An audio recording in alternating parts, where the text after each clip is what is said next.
பிரிந்தால் எந்தன் பிறவி முடியுமே மீண்டும் வந்து சேர்ந்தால் மறுபிறவி தொடருமே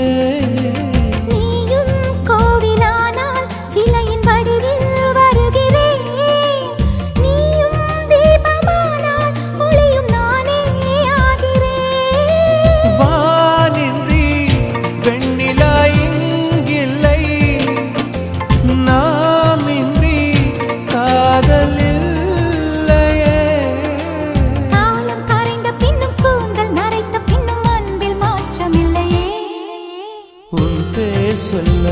ஆசைதான் உள்ளம் முருக ஆசைதான் உயிரில் கரிய ஆசைதான் ஆசை